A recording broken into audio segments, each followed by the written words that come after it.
आज क्या पढ़ना है?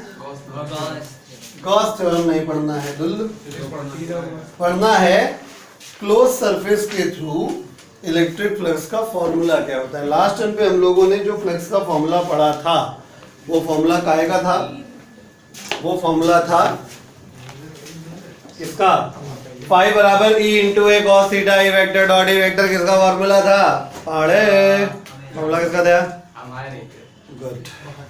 Electric flux through a open surface. ठीक है, अब क्लोज सरफेस की बात करनी है तो मैं आपको समझाता हूं कुछ।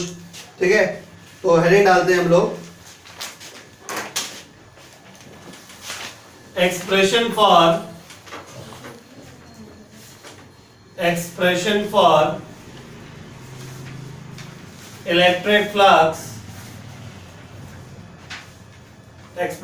इलेक्ट्रिक फ्लक्स थ्रू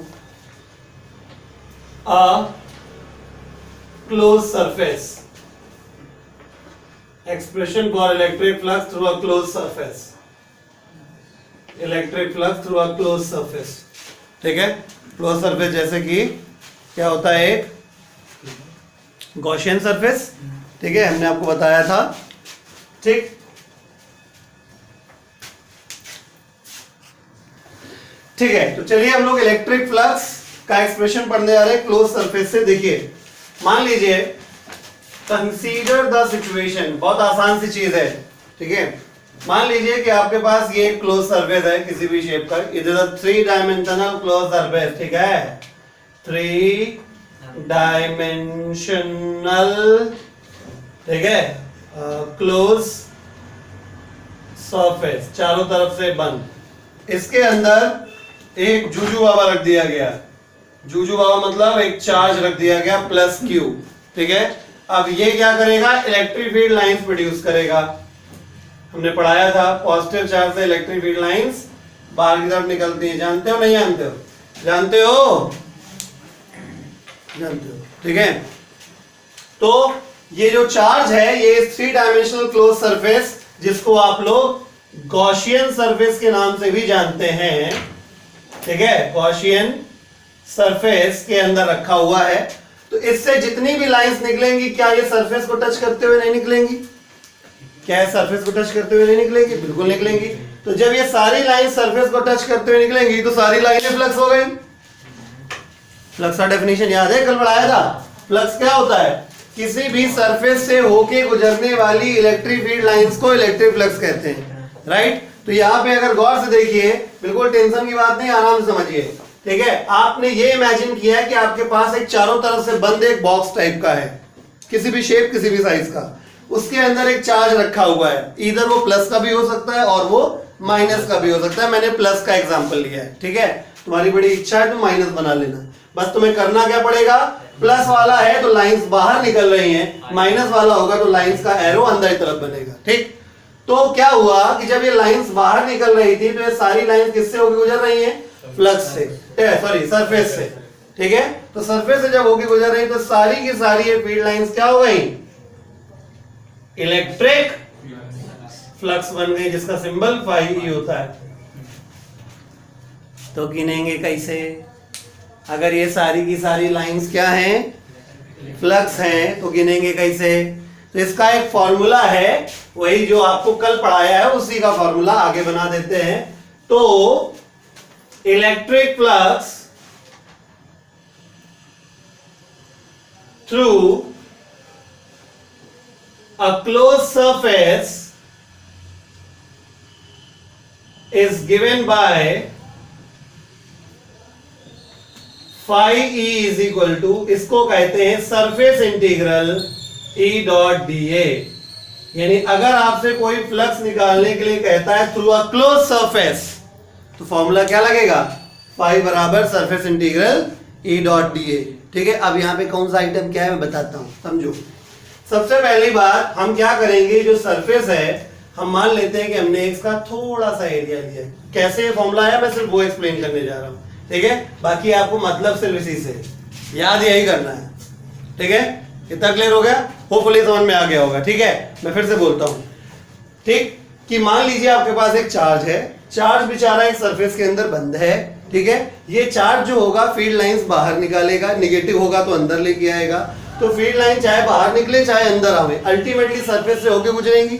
तो जो भी लाइन सरफेस से होगी गुजरती उसी को क्या कहा जाता है, फ्लक्स। आई बात समझ में? तो ये सारी की सारी लाइंस क्या हो गई, फ्लक्स हो गई।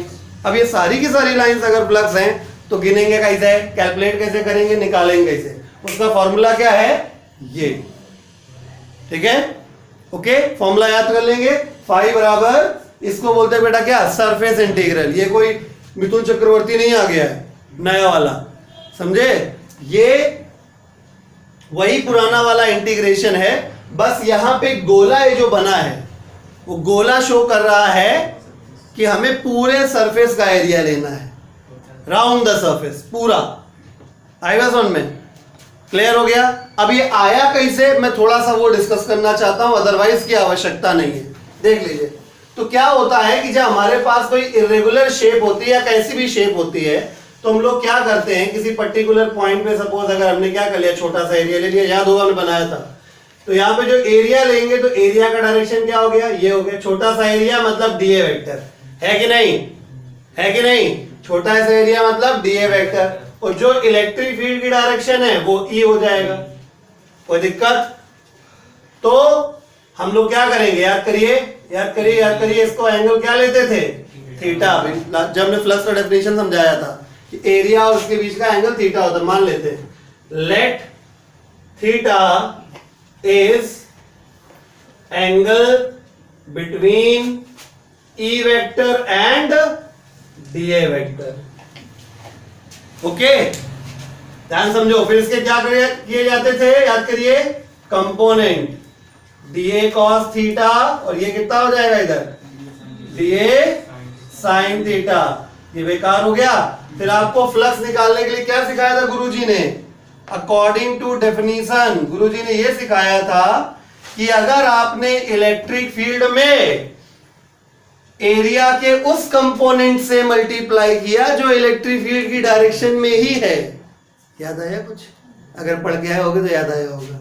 तो यहां पे बताइए, इलेक्ट्रिक फील्ड साथ कौन सा कंपोनेंट है, डीए कॉस थीटा, को मल्टीप्लाई कर देते हैं तो हमें क्या मिल जाता है, फ्लक्स। गलत, फ्लक्स मिलता है, लेकिन यहां पे छोटा सा एरिया है तो हमें छोटा सा फ्लक्स मिलेगा। बात नहीं पल्ले पड़ी आपको, पल्ले पड़ गई? ठीक है ना? तो अब हम क्या करें, अगर हमें पूरे सरफेस का चाहिए तो क्या करना पड़ेगा, इंटीग्रेट करना पड़ेगा, है कि नहीं? तो जब हम इंटीग्रेट करेंगे, इंटीग्रेटिंग बोथ साइड, समझना, इधर लिख रहा हूं मैं, इंटीग्रेटिंग बोथ साइड, तो ये हो गया इंटीग्रेशन डी फाई ई पूरे सरफेस के लिए बराबर integration E into DA cos theta. तो ये थोड़ा फ्लक्स था, और पूरे सरफेस के लिए जोड़ेंगे तो D phi D phi D phi D phi D phi D phi क्या हो जाएगा, टोटल फ्लक्स हो जाएगा। नहीं समझे? और ये इसको डॉट प्रोडक्ट का फॉर्मूले से तोड़ दो तो क्या बन जाएगा, ई डॉट, पहले पढ़ा नहीं पढ़ा, समझ में आया? तो ये केवल आपकी जानकारी के लिए बताया, फिर से एक बार रिकॉल कर देता हूं, अदरवाइज तुमको याद केवल यही करना है।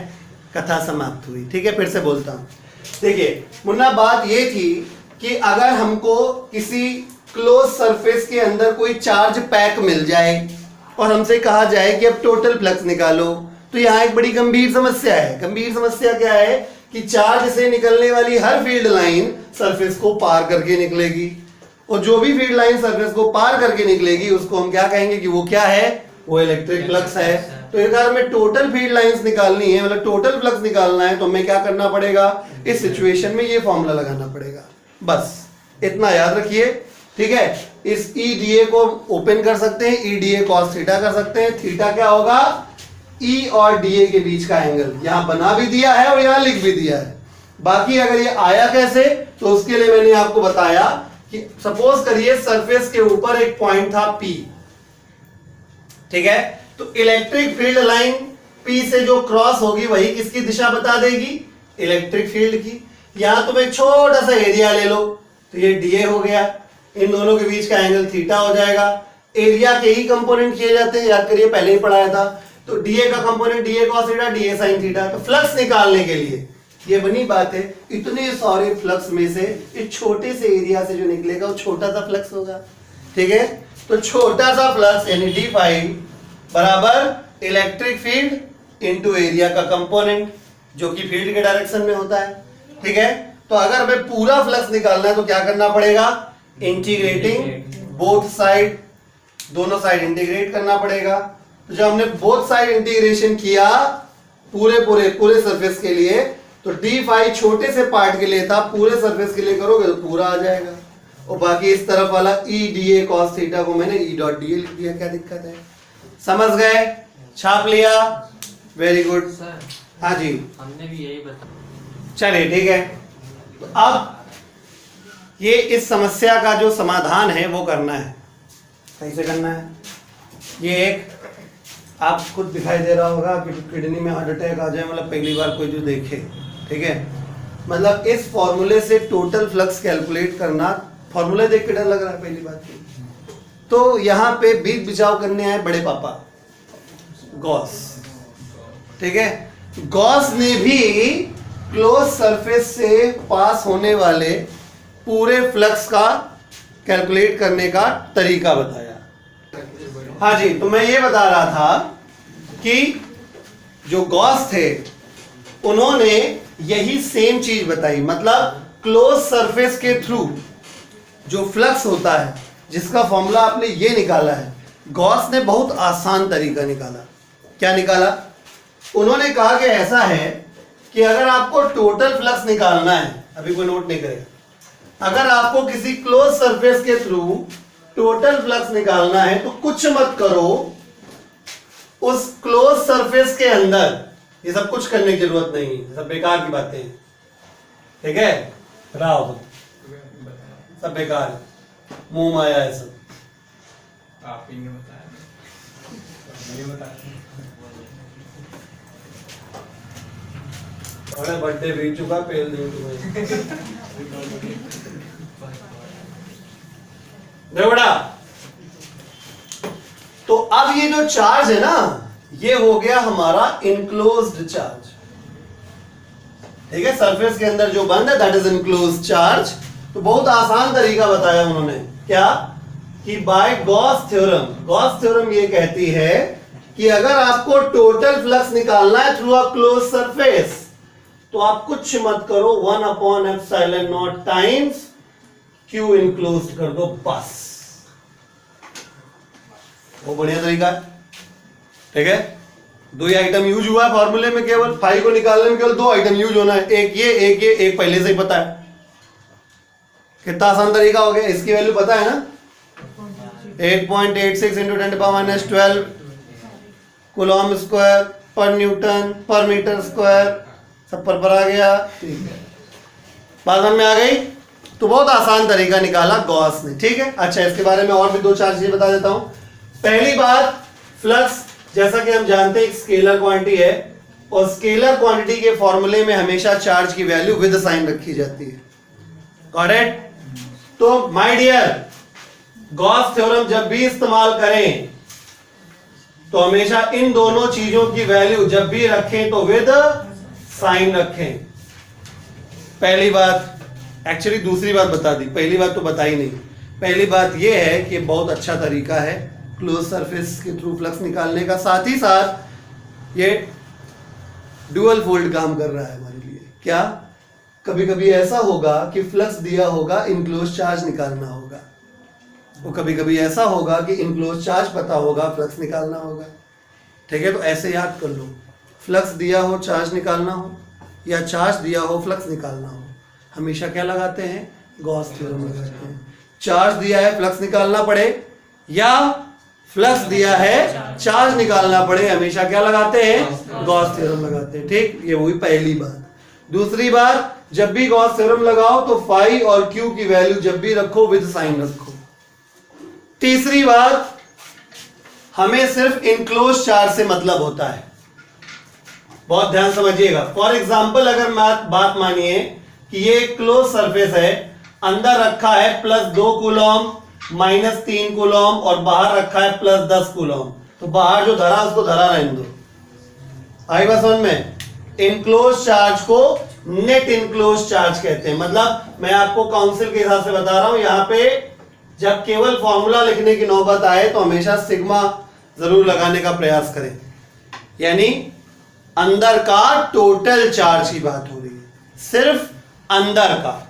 यानी कि अगर मुझसे यहां पे कोई कह दे इसमें कि टोटल फ्लक्स निकालिए फाई ई, तो पता है हम क्या करेंगे? हम सिर्फ ये करेंगे कि लिखेंगे, क्वेश्चन है, सॉल्यूशन ये, by Gauss theorem.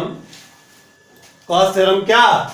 Total electric flux is equal to 1/ε0 times Q enclosed होता है टोटल। फॉर्मूले में आप कुछ भी लिखे, तुम केवल क्यू भी लिख दो, तुम्हारी फीलिंग क्लियर होनी चाहिए, तुम्हारा कंसेप्ट क्लियर होना चाहिए कि हमें क्यू लिखना है। क्यू का मतलब क्यू इनक्लोज। तो यहां पे phi total is equal to कितना हो जाएगा? 1/ε0 टाइम्स क्यू की वैल्यू कितनी हो गई? +2 -3। विद साइन ऐड किया जाता है चार्ज, चार्ज हमेशा विद साइन ऐड होता है। तो फॉर्मूला हमारा आंसर क्या आ जाएगा? Phi E is equal to -1/ε0 आ जाएगा।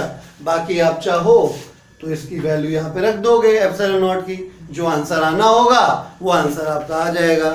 बात समझ में आई? क्लियर? ठीक है,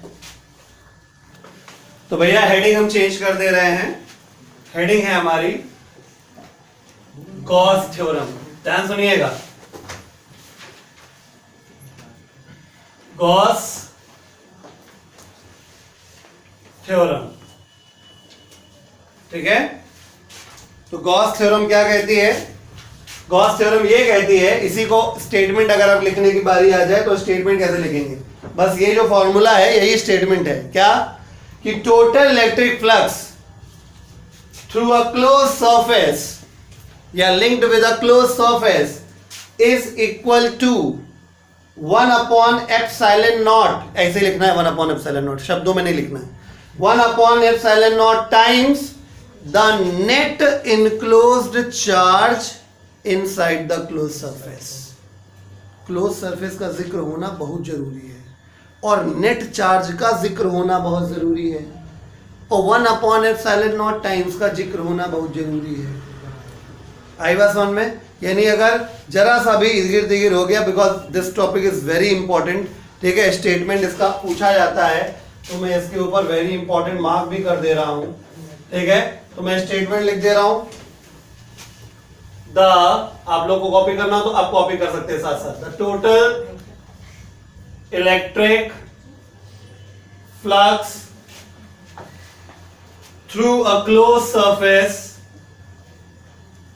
through a closed surface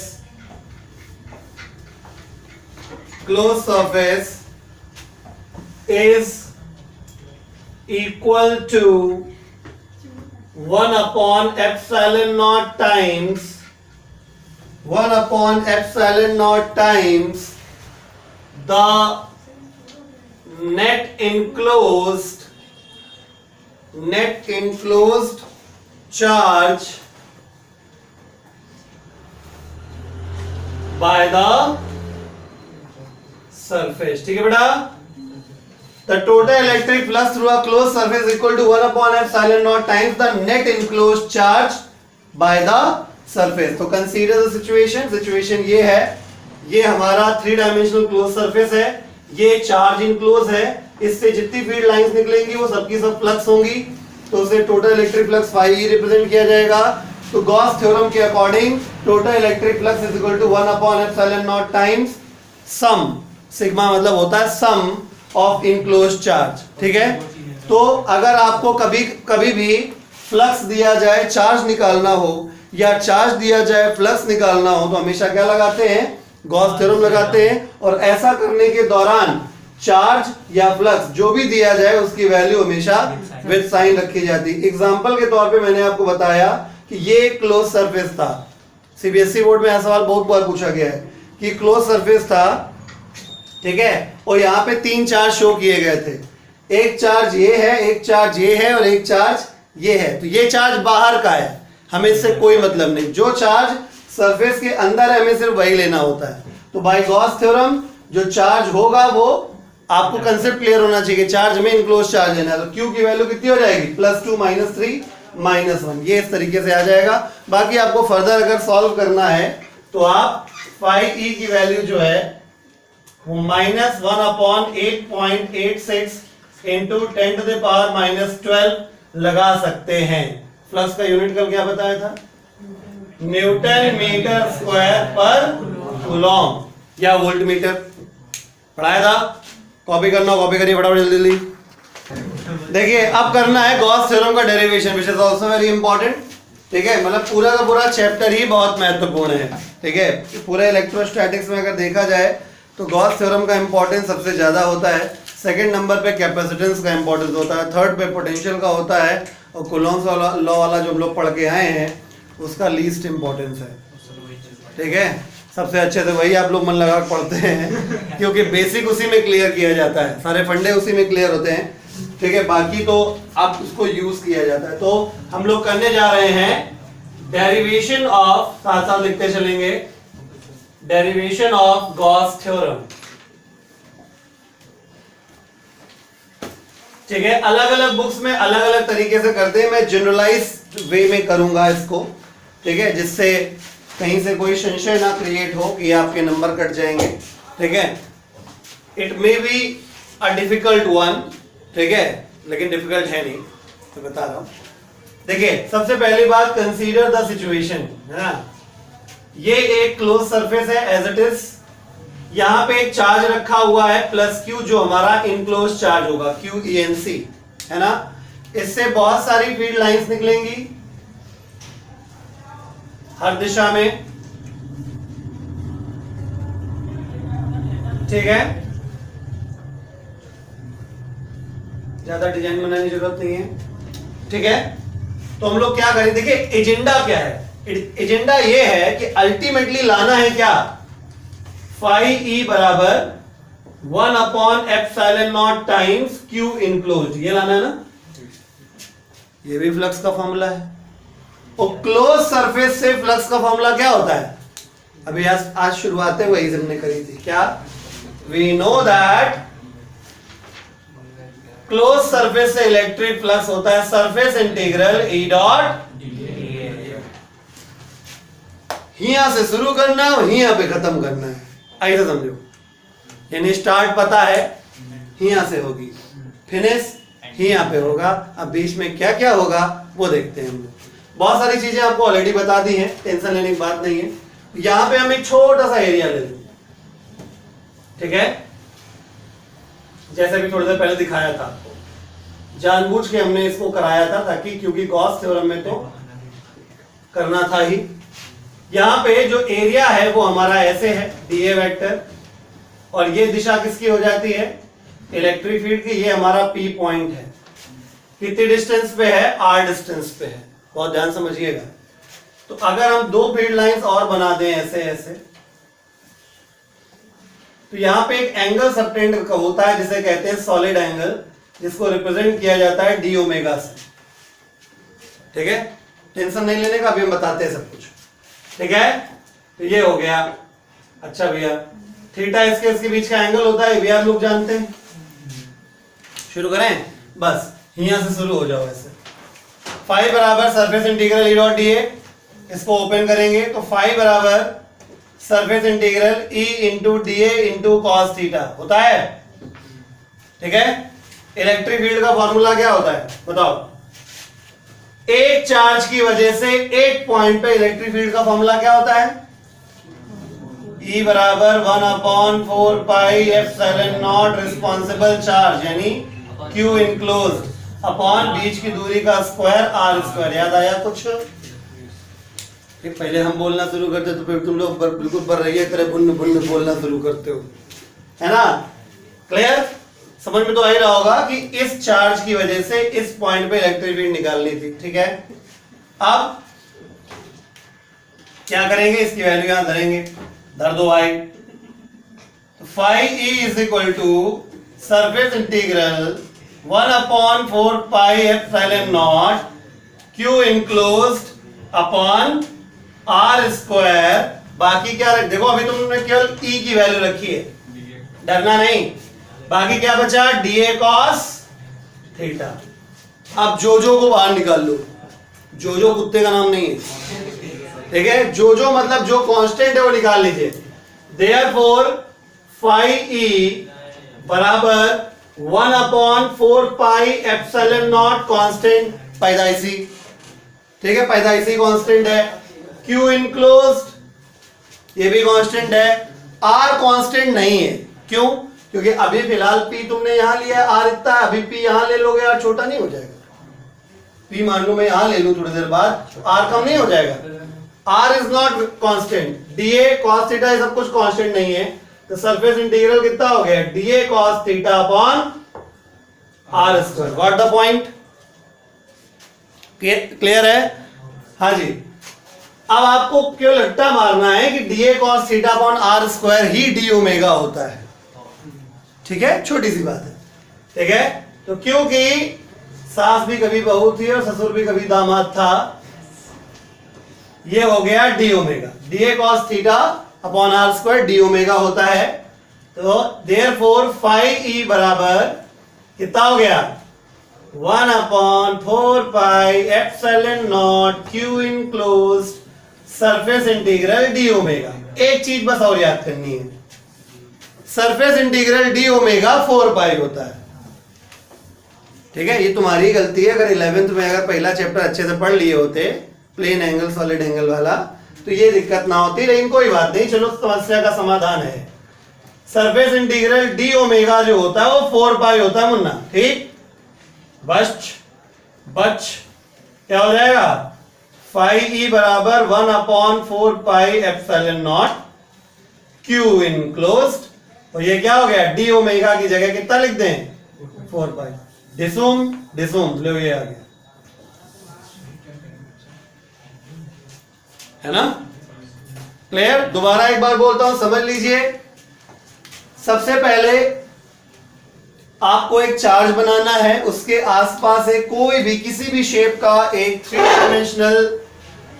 dimensional close surface बनाना है। भैया सीट पर चिपके बैठे रहो, ठीक है।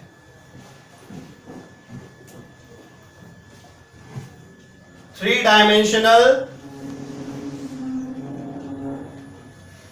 क्लोज सरफेस ये बना देंगे।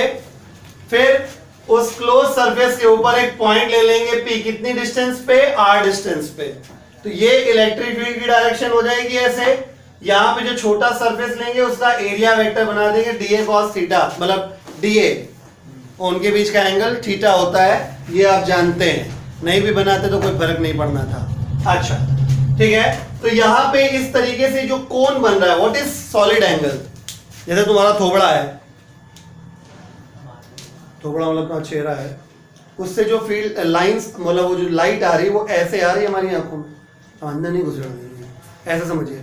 ये तुम्हारा चेहरा है तो यहाँ पे आंख है, तो ये लाइट जो लाइट है वो ऐसे कन्वर्ज होके जाती है, तो जस्ट लाइक अ कोन बनता है, ठीक है। तो जो कोन एंगल होता है उसी को सॉलिड एंगल कहा जाता है।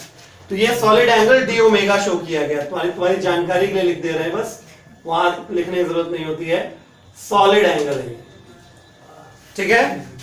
तो हमारा एजेंडा क्या था, इस फॉर्मूले से शुरू करके इस फॉर्मूले तक पहुंचना। आई बात समझ में। तो टोटल इलेक्ट्रिक फ्लक्स बराबर surface integral E dot DA, इसको ओपन कर देंगे, ई डीए कॉस थीटा हो जाएगा। एक चार्ज की वजह से एक पॉइंट पर इलेक्ट्रिक फील्ड का फॉर्मूला क्या होता है, 1/4 क्यू अपॉन आर स्क्वायर। यहां पुटा देंगे, जो कांस्टेंट है बाहर निकाल लेंगे, 1/4 कांस्टेंट, क्यू कांस्टेंट, वो बाहर आ गया, बाकी अंदर रह गया, जो अंदर रह गया वही डी ओमेगा है, ठीक है। तो क्या बचा, surface integral of D omega, surface integral D omega 4 पाई है, ठीक। ऐसे याद कर लो कि भैया अल्टीमेटली यही बचाना है, क्यू और एप्सिलॉन नॉट, तो 4 पाई लगाना है ना, यही करते हो तुम लोग। पेपर में आ भर जाए ये फॉर्मूला डिराइव करना है, जुगाड़ लगा लोगों के, अल्टीमेटली वो आखिरी लाइन तक गलत आया लेकिन अल्टीमेटली सही आता है, ठीक है।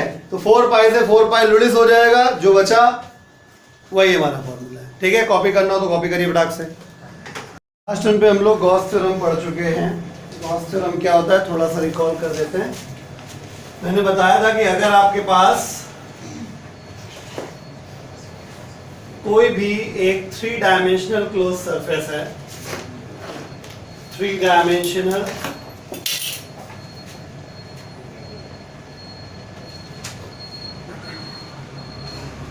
क्लोज सरफेस अगर आपके पास है, 3 डायमेंशनल क्लोज सरफेस है, ठीक है, और उसके अंदर कोई चार्ज है, ठीक है, तो उससे जितनी भी लाइंस निकलेंगी वो सारी लाइंस इस सरफेस से होके गुजरेंगी, ठीक है। तो ये सारी की सारी लाइंस क्या होंगी? इलेक्ट्रिक फ्लक्स होंगी, जिसे हम किससे रिप्रेजेंट करते हैं? फाई ई से। तो गॉस थ्योरम क्या कहता है? अकॉर्डिंग टू गॉस थ्योरम कि जो टोटल फ्लक्स होगा वो 1/ε0 टाइम्स होगा किसके? इनक्लोज चार्ज के, नेट इनक्लोज चार्ज, ठीक है। इस फॉर्मूले में चार्ज और फ्लक्स दोनों में से किसी की भी वैल्यू रखी जाएगी, वो हमेशा विद साइन रखी जाएगी। ये चार्ज सिर्फ इनक्लोज वाला है, अगर बाहर कोई चार्ज लिखा भी है तो उससे हमको कोई मतलब नहीं है, ठीक है। चार्ज दिया हो फ्लक्स निकालना हो, या फ्लक्स दिया हो चार्ज निकालना हो, हमेशा हम लोग क्या लगाते हैं? गॉस थ्योरम लगाते हैं। यहाँ तक बात क्लियर हो गई थी, ठीक है। तो एक क्वेश्चन करते हैं हम लोग। क्वेश्चन लिखिए जरा, क्वेश्चन लिखिए। अ पॉइंट चार्ज ऑफ, फटाफट लिखो, a point charge of a point charge of 2 microcoulomb is at the center of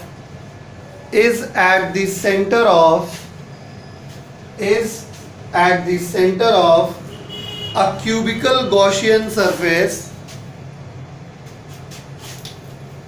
a cubical Gaussian surface 9 centimeter on edge, 9 centimeter on edge, full stop. What is the electric flux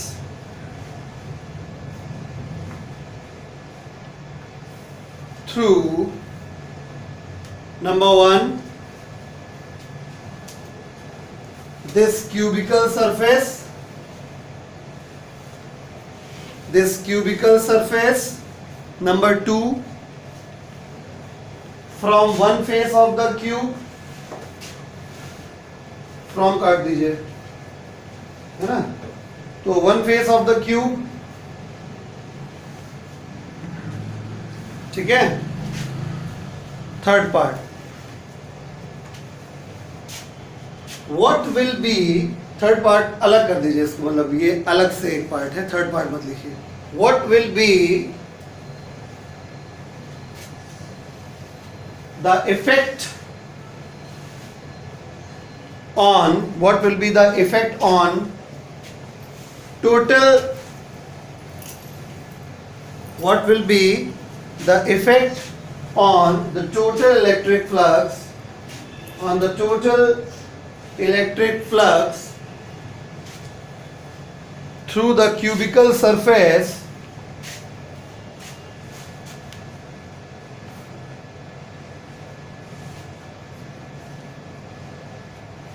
if its size becomes double,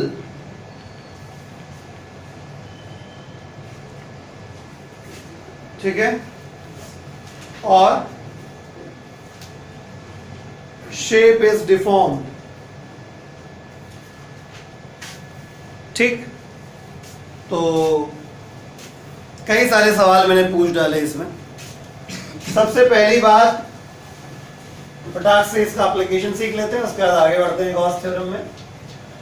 देखो देखिएगा, सबसे पहली बात तो ये है कि cubicle Gaussian surface है,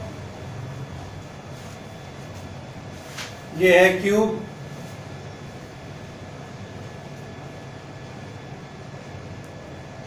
क्यूबिकल गॉसियन सरफेस, यहां सेंटर पे चार्ज रखा हुआ है, कितना 2 माइक्रोकूलम, तो ये इनक्लोज चार्ज हो गया, ठीक है। तो इससे फील्ड लाइंस निकलेंगी बाहर की तरफ, बोलो, तो ये सब की सब क्या होंगी, फ्लक्स होंगी, राइट। तो पहला सवाल यही था कि पूरा फ्लक्स कितना होगा सारे सरफेसेस से, क्यूबिकल सरफेस से, है ना, क्यूबिकल से सारा निकलेगा, ठीक है। सवाल पढ़ते ही फर्क समझ में आ गया होगा कि अगर आपसे एक सरफेस से पूछा गया है, यहाँ पे झोल कर देते हैं कभी कभी, ठीक है, एक सरफेस से पूछा गया या सारी सरफेस से पूछा गया, ठीक है। तो अगर आपको सारी सरफेस से निकालना है तो total electric flux equal to, ये हमको निकालना है पूरी सरफेस से, ठीक है। तो total electric flux equal to कितना होता है, 1/ε0 टाइम्स द क्यू इनक्लोज्ड। तो 6 सरफेस से निकल आएगा, क्यूब में 6 साइड होती है, 6 होती है ना, ठीक, 6 साइड से कितना आएगा वो निकल आएगा, ठीक है। तो 5E total electric flux 1/8.86 into 10⁻⁻12, ये होता ही है, ये कोई बताएगा नहीं। जो चार्ज है वो 2 माइक्रोकूलम है, 2 भी काय का है, प्लस का है, मैंने कहा था विद साइन रखा जाएगा, तो प्लस का 2 इंटू 10⁻⁻6, तो 5E इक्वल टू, जैसे इसी में मान लीजिए आंसर आगे, रुक जाओ पहले मैं आंसर लिख देता हूं। तो आंसर आ गया आपका प्लस का 2.26 इंटू 10⁵ न्यूटन मीटर स्क्वायर पर कूलम, ठीक। अब मान लो इसी में एक क्वेश्चन और जोड़ देते कि बताइए जो ये फ्लक्स है ये आउटवर्ड्स है कि इनवर्ड है, तो जिसको आता है वो समझ जाएगा, 2 तरीके समझ सकता है। पहली बात, फ्लक्स का आंसर प्लस में आया है, पॉजिटिव फ्लक्स आउटवर्ड होता है, नेगेटिव फ्लक्स इनवर्ड होता है, पहली बात। दूसरी बात, चार्ज का साइन देख के भी समझ सकता है कि चार्ज अगर पॉजिटिव है तो फील्ड लाइंस बाहर जाएंगे, यानी फ्लक्स आउटवर्ड होगा, और चार्ज अगर नेगेटिव है तो फ्लक्स इनवर्ड आएगा। आई बात समझ में? वैसे भी कॉमन सेंस की बात है, चार्ज प्लस का होगा तो फ्लक्स प्लस का होगा, चार्ज माइनस होगा तो फ्लक्स भी माइनस का होगा, ठीक है। तो ये आ गया टोटल इलेक्ट्रिक फ्लक्स, समझ में आया? मैं जितने क्वेश्चन हो सकते हैं मैं सब डिस्कस करने की कोशिश कर रहा हूँ। पहली चीज कि अगर पूरे 6 सरफेस से टोटल फ्लक्स निकालने के लिए आ जाएगा तो ये करेंगे, चार्ज की वैल्यू विद साइन रखेंगे, फ्लक्स की वैल्यू विद साइन आ जाएगी, विद साइन से भी आप आंसर एक दे सकते हो कि ये फ्लक्स कैसा है, आउटवर्ड फ्लक्स है। अब समझ में आता है अगला पार्ट कि केवल एक साइड से, वन फेज से अगर आपको निकालना है, ठीक है, तो सेंटर पे चार्ज रखा है, 6 फेज से बराबर बराबर फ्लक्स बाहर निकलेगा, सेंटर पे है ना, तो जितना भी फ्लक्स होगा 6 फेज से बराबर बराबर निकलेगा। यानी कुल मिला के अगर आपको एक फेज से निकालना है, अगर आपको एक फेज से फ्लक्स निकालना है, जो टोटल आपने निकाला उसका बाय 6 करना पड़ेगा। नहीं समझे? ठीक है, तो बस आपने निकाल लिया है, तो वन फेज से जो फ्लक्स आएगा 1/6 टाइम्स ऑफ 2.26 इंटू 10⁵ आएगा। इसको सॉल्व कर लीजिएगा तो कितना हो जाएगा, जितना भी आए, न्यूटन मीटर स्क्वायर पर कूलम, जो भी आएगा आप आंसर कैलकुलेट करके निकाल लीजिए। हाँ, 3.76 into 10⁻6। 3.76 इंटू 10⁻6 पक्का? Yes sir. देख लो भैया, सर वो हमने 6 से स्टार्ट किया था ना, ऊपर 22.6 निकाला हमने फर्स्ट डे। 22.6 किया होगा तो 10⁻4 आएगा ना। सर नहीं, वो हमने 22.6 से 10⁻6 रखा था ना। अच्छा अच्छा अच्छा, ये इधर प्लस में जाएगा तो पावर तो माइनस में हो जाएगी ना। फाई ई की वैल्यू बता रहा हूं सर, ये फर्स्ट पार्ट में फाई की वैल्यू। कोई बात नहीं, कोई बात नहीं, सब ठीक हो जाएगा। 2.26/6, ठीक है, तो ये आ रहा है 0.376 इंटू 10⁵5, ये आ जाएगा 3.76 इंटू 10⁴ न्यूटन मीटर स्क्वायर पर, ठीक है। तो ये वन फेस हो गया। इसके बाद एक और सवाल पूछा हमने अलग से एडिशनली कि अगर इस सरफेस का एरिया डबल कर दिया जाएगा या डिफॉर्म कर दिया जाएगा तो क्या फ्लक्स पे फर्क पड़ेगा? नहीं पड़ेगा। क्यों? क्योंकि फ्लक्स आप गॉस थ्योरम से कायदे से देखिए यार, फ्लक्स केवल डिपेंड करता है एक ही चीज पे, वैसे दो चीज पे करता है।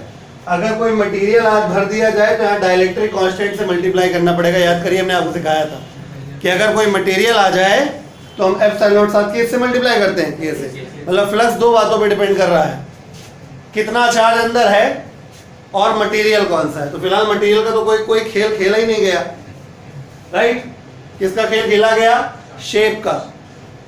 शेप डिफॉर्म कर दिया, शेप डबल कर दिया, शेप हाफ कर दिया, घंटा कोई फर्क नहीं पड़ेगा। क्यों? क्योंकि इनक्लोज चार्ज अब भी आपका उतना ही है। आई बात समझ में? तो क्वेश्चन ये भी एक बार पूछा गया है कि अगर हम गॉसियन सरफेस का शेप या साइज बदल देते हैं और इनक्लोज चार्ज उतना ही रखते हैं तो क्या फ्लक्स में कोई चेंजमेंट आएगा? तो जवाब है नहीं आएगा। The value of flux does not depend on the shape and size of the Gaussian surface. आई बात समझ में?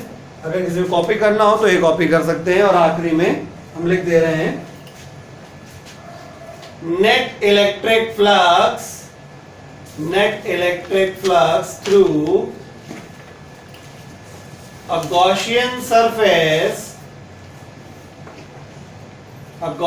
surface is independent of shape and size of Gaussian surface. आगे आने वाले डेरिवेशंस में हम ये बात मैथमेटिकली भी प्रूव करवा देंगे, ठीक है, कि शेप और साइज से फर्क नहीं पड़ता है। अब हम लोग पढ़ना है चार्जिंग बाय इंडक्शन, ठीक है। इंडक्शन से कैसे चार्ज करते हैं, मोबाइल चार्ज करने की बात नहीं कर रहा हूं, ठीक है। मतलब किसी बॉडी पे चार्ज इंडक्शन के थ्रू कैसे आता है। कंडक्शन में मतलब भाई चार्ज किसी बॉडी में देने के तीन तरीके होते हैं, घिस के, छुआ के, दिखा के। इसके मतलब बाय फ्रिक्शन, छुआ के मतलब बाय कंडक्शन, और दिखा के मतलब इंडक्शन, मतलब बगल में लाके टीली ली कर देना उसमें क्या, ठीक है। पांडे जी बहुत डीपली समझ रहे हैं, देखिए। तो चार्जिंग बाय इंडक्शन, शांत रहो, अभी हम बता रहे हैं चार्जिंग बाय इंडक्शन, ठीक है, ध्यान पूर्वक समझें। इसमें क्या है, मान लीजिए कि ये एक बॉडी है, ये खड़ी कर दी गई है एक इंसुलेटिंग स्टैंड के ऊपर। आप लोगों को अगर लिखना है तो लगातार लिखते रहिएगा, साथ साथ समय नहीं मिलेगा, क्योंकि हम एक ही बॉडी में मिटा मिटा के सब कुछ कर देंगे, ठीक है। तो ये आपका एक इंसुलेटिंग स्टैंड है, this is a insulating stand, insulating stand है ये, और ये आपका कंडक्टिंग स्फीयर है, this is a conducting sphere, ठीक है। अपने सिलेबस में केवल कंडक्टिंग स्फीयर को ही चार्ज करने के लिए बारे में बातचीत है, इस वजह से हम कंडक्टिंग स्फीयर ही ले रहे हैं, ठीक है। कैसे करना होता है चार्जिंग बाय इंडक्शन। इसमें एक बॉडी जो चार्ज ऑलरेडी होती है, सुनिए बहुत ध्यान से, मतलब एक बॉडी जिसमें ऑलरेडी चार्ज है, उस बॉडी को इसके बहुत नजदीक लेके आते हैं, very close, very very close, kept very close but not in touch, समझ रहे हो। तो ये बॉडी हुई इंड्यूसिंग बॉडी, यानी इंड्यूसिंग चार्ज कह सकते हो आप, जिसकी वैल्यू हम Q मानेंगे, ठीक है। इस बॉडी में इंड्यूस कराना है, समझ गए। तो these two bodies are kept very close but not in touch, बगल में लाना, छुआना नहीं है, ठीक है, मतलब बस बगल में लाके टीली लीली कर देना है। आई बात समझ में। अब क्या होगा, लेवराइजेशन विल टेक प्लेस, हाँ, प्लस पॉजिटिवली चार्ज्ड बॉडी को देखते ही इस कंडक्टिंग बॉडी के पास जो फ्री इलेक्ट्रॉन्स होंगे वो लबरिया के इधर आ जाएंगे, ये क्या है, dash dash dash dash dash, है ना तिवारी? हाँ, इलेक्ट्रॉन्स, ठीक है। तो इस फेस पे निगेटिव आ गया, बढ़िया, कतई नहीं भाई। इस बॉडी, इस ये बॉडी से अभी तक कोई इलेक्ट्रॉन निकला क्या? नहीं। बाहर से आया क्या? नहीं, यानी बॉडी को न्यूट्रल होना चाहिए। तो अगर तुमने 1 2 3 4 5 6 7 8 9 10, अरे वाह 10, अगर आपने इधर माइनस बना दिए हैं तो equal and opposite charge will be on the opposite face. 6 7 8 9 10, पल्ले पड़ा? यानी बॉडी को न्यूट्रल रहना चाहिए, बॉडी को न्यूट्रल रहना चाहिए। बात समझ में आ गई? क्लियर?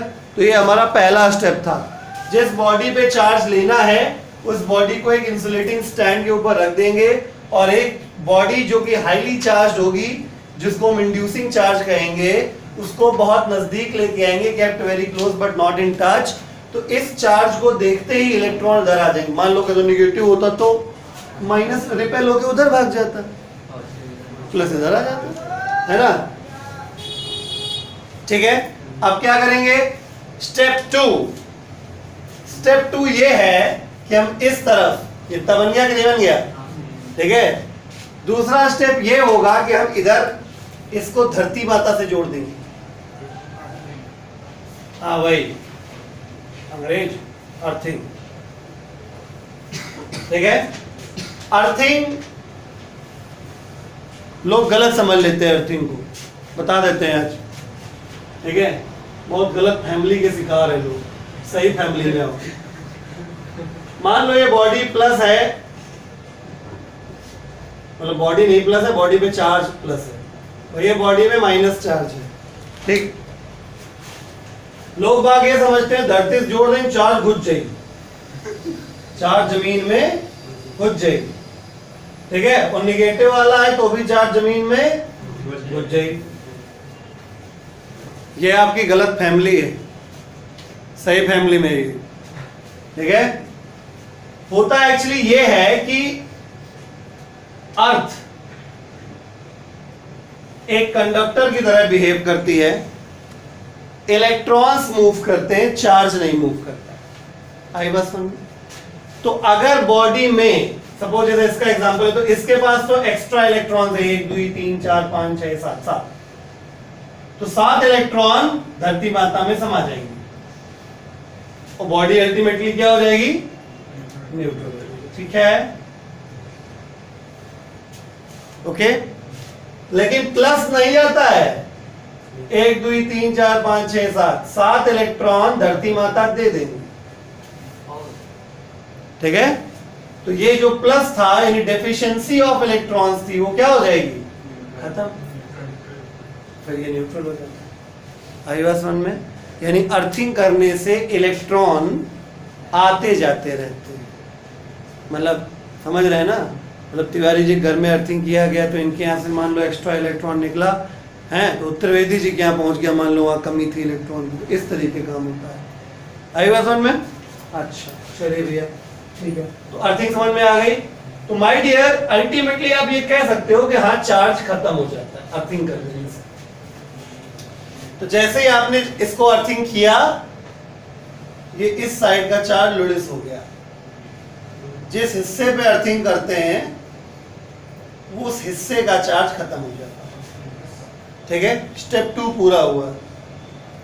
स्टेप 3, अभी इसको लगाए रखना, इसको हटा दिया तो ये माइनस वाला भी बैलेंस हो जाएगा, दाग के 3 पात फिर वहीं आ जाओगे। अभी इसको पकड़ के रखना है, ठीक है।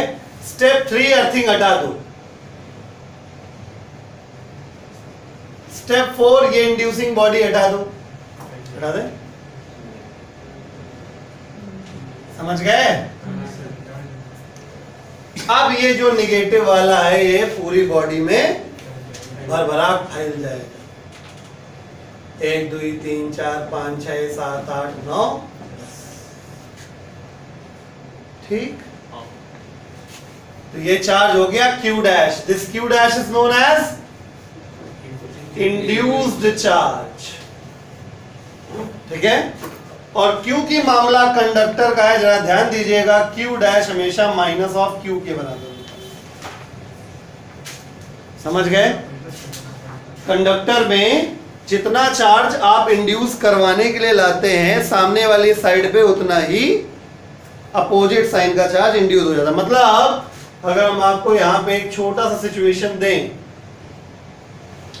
कि चलो बेटा ये एक प्लेट है, conducting plate, this is a conducting plate suppose, and इस जगह पे सामने, समझना बहुत ध्यान से, इस जगह पे मैं Q चार्ज लेके आ गया, ठीक है?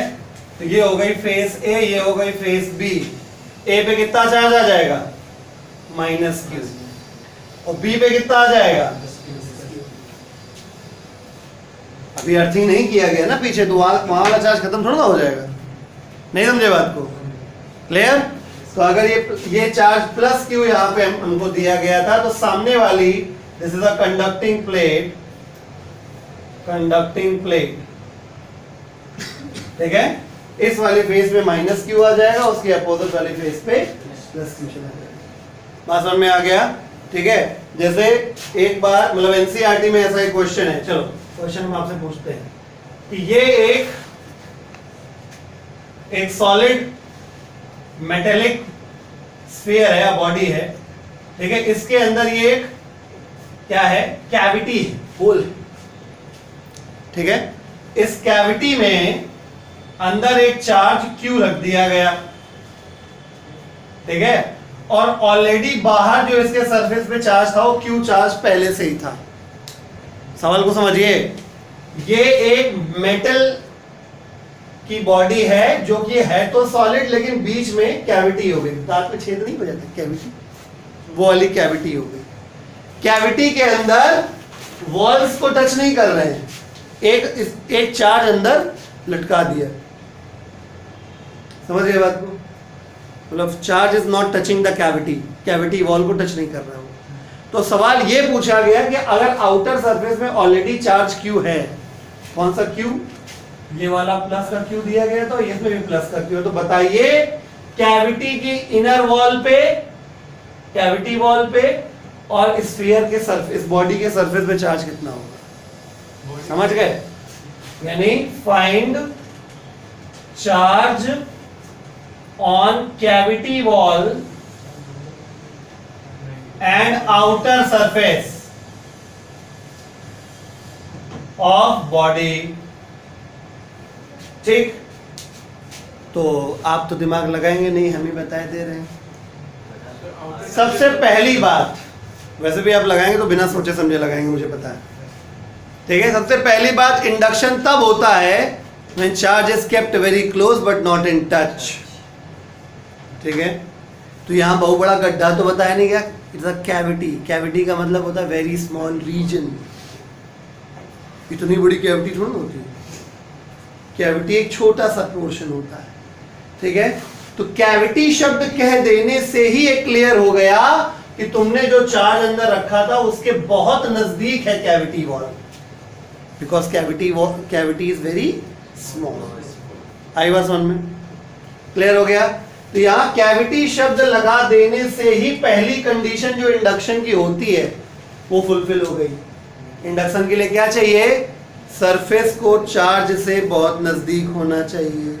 तो कैविटी क्योंकि बहुत छोटी है, तो कैविटी वॉल चार्ज के बहुत पास होगी, ठीक है?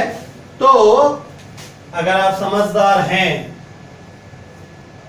तो आप समझ गए होंगे। कैविटी वॉल की अगर मैं बात करूं तो कैविटी वॉल पे चार्ज कितना आ जाएगा बताइए? Q बराबर माइनस Q आ जाएगा, क्योंकि जितना चार्ज है प्लस में, कैविटी वॉल में क्या हो जाएगा? माइनस में, ठीक है? और बात करो आउटर सरफेस की, बताओ आउटर सरफेस में कितना होगा?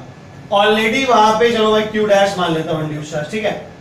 आउटर सरफेस में ऑलरेडी प्लस का Q है, और इस वाले Q की वजह से यहां माइनस Q आएगा और बाहर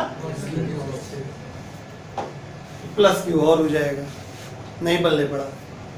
कैविटी वॉल के अंदर वाले हिस्से में माइनस Q, बाहर वाले हिस्से में प्लस क्यू और ऑलरेडी एक क्यू पहले से था, तो कुल मिला के चार्ज इतना हो गया। नहीं समझे? ठीक है, एग्जाम्पल नोट कर लीजिए, बोर्ड एग्जाम में आया हुआ है। चलिए, तो इससे पहले कि आगे बढ़े, एक और चीज हमको आनी चाहिए, वो है ग्राफ ड्रॉ करना। आपने नोटिस किया होगा कि जनरली ग्राफ बनाने को बहुत आते हैं। ठीक है, इसका वर्सेस इसका ग्राफ ड्रॉ करिए, इसका मतलब फॉर्मूला भी हमको आता है, लेकिन अगर मान लीजिए ग्राफ का पैटर्न नहीं आता तो आपको हम आज सिखाने जा रहे हैं ग्राफ कैसे ड्रॉ करना है। ग्राफ बहुत आसानी से ड्रॉ हो जाता है। आपको ज़्यादा से ज़्यादा 5 पैटर्न याद रखने हैं बस। ठीक है, फॉर्मूला देखेंगे आपको ऑटोमेटिकली ग्राफ ड्रॉ करने आ जाएगा। ठीक है, तो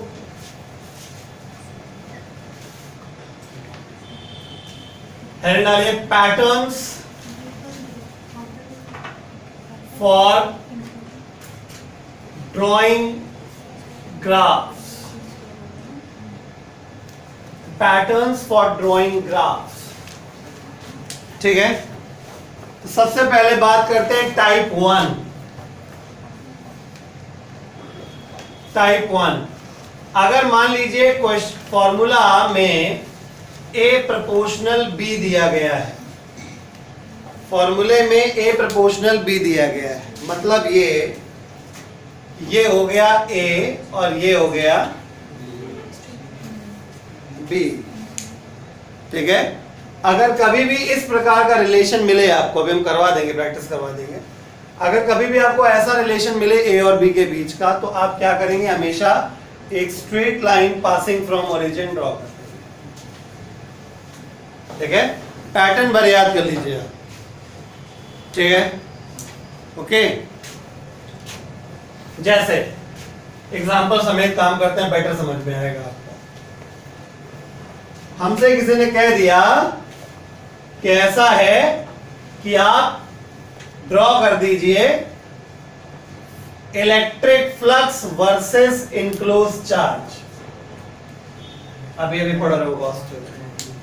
ठीक, तो हम क्या जानते हैं, दोनों में क्या संबंध है, phi E proportional to 1/ε0 times Q enclose, sorry proportional नहीं, इक्वल। तो ये कांस्टेंट है, इसको हटा दोगे तो प्रोपोर्शनलिटी का साइन आ जाएगा, यानी इनक्लोज चार्ज और फ्लक्स एक दूसरे के क्या होते हैं, डायरेक्टली प्रोपोर्शनल होते हैं। ऐसी स्थिति में graph straight line passing from origin, काम खत्म। आगे बात समझ में। टाइप 2 की बात करेंगे, नोट कर लीजिए फटाक से, इसका टाइप 2 में आते हैं। अगला टाइप है A inversely proportional to B, यानी A और B, एक में पावर एक की +1 है और एक की पावर -1 है। A प्रोपोर्शनल B में क्या था, पिछले वाले में दोनों की पावर +1 थी, इसमें एक की +1 है एक की -1 है। ठीक है, ऐसी स्थिति में रेक्टेंगुलर हाइपरबोला बनता है, ऐसा। ठीक है, एग्जाम्पल के तौर पर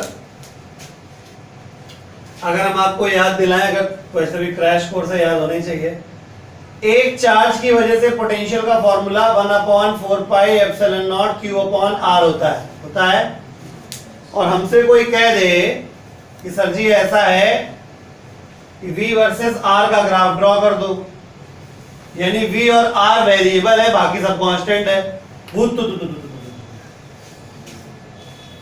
ठीक है, तो V और R को छोड़ के सब कांस्टेंट हो गए, तो क्या हो गया, V प्रोपोर्शनल 1/, आ गया रेक्टेंगुलर हाइपरबोला। ले भैया, बन गया। समझ में आया? Copy please. तीसरी कैटेगरी है अपने पास, तीसरा टाइप है A प्रोपोर्शनल B²।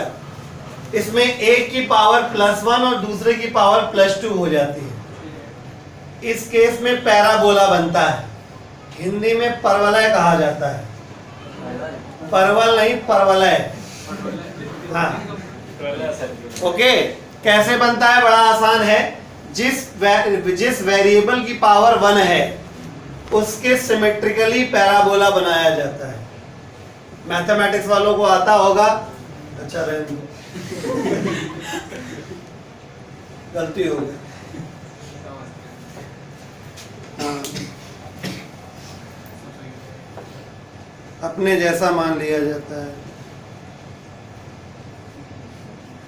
ठीक है, इस स्थिति में ऐसे हो गया।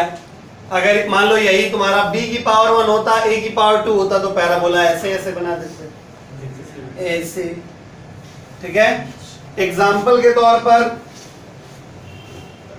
वैसे ऐसा नॉर्मली एग्जाम्पल मेरे पास है नहीं,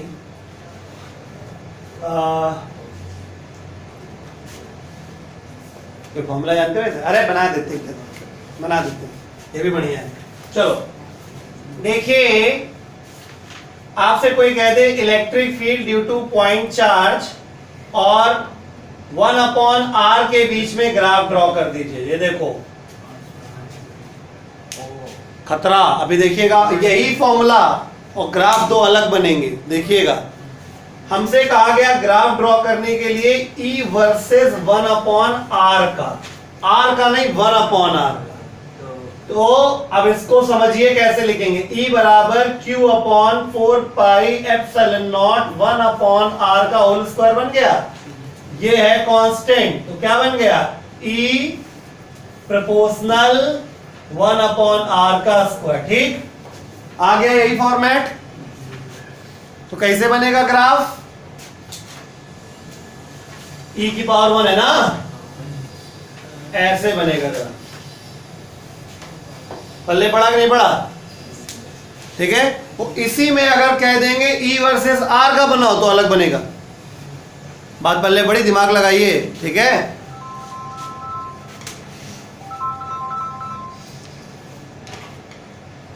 बिजी लोग, समझ में आ गया? कॉपी कर लीजिए फटाक से।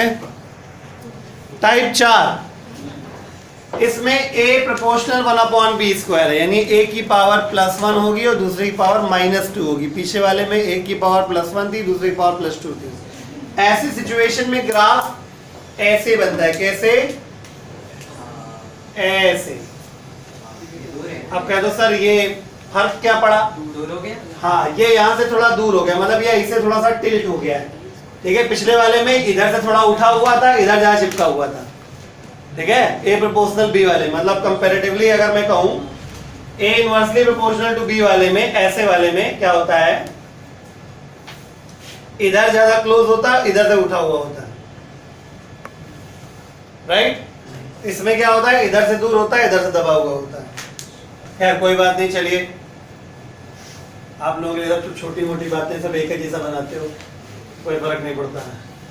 अब मान लीजिए हमसे कोई कह दे कि सर E वर्सेस R का ग्राफ बनाओ फॉर द पॉइंट चार्ज।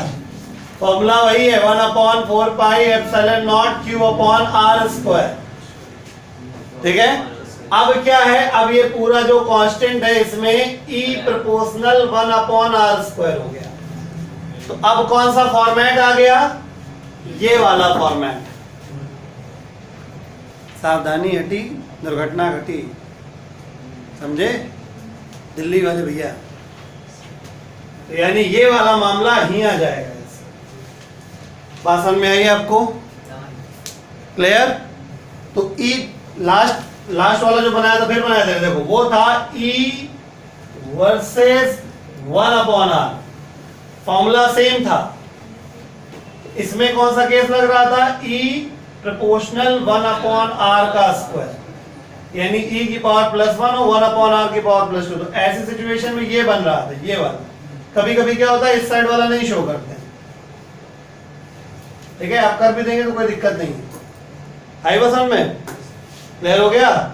थोड़ा ध्यान दे के काम करेंगे कि ग्राफ R का बन रहा है कि 1/r का बन रहा है। ठीक है, कॉपी कर लीजिए इसको। एक और बता दें, उसके बाद ग्राफ की बात खत्म हो जाएगी। चलिए, पांचवा केस है जिसमें आपको एक वेरिएबल कांस्टेंट दिया जाएगा। ऐसी स्थिति में जब कोई चीज कांस्टेंट बोली जाए तो उस एक्सिस के परपेंडिकुलर स्ट्रेट लाइन बनती है।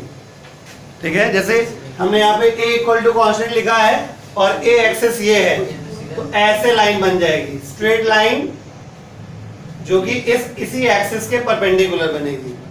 ठीक है, एग्जाम्पल के तौर पर मान लो मैं आपसे कहता हूं कि फ्लक्स का ग्राफ बनाइए with respect to the radius of the sphere enclose surface.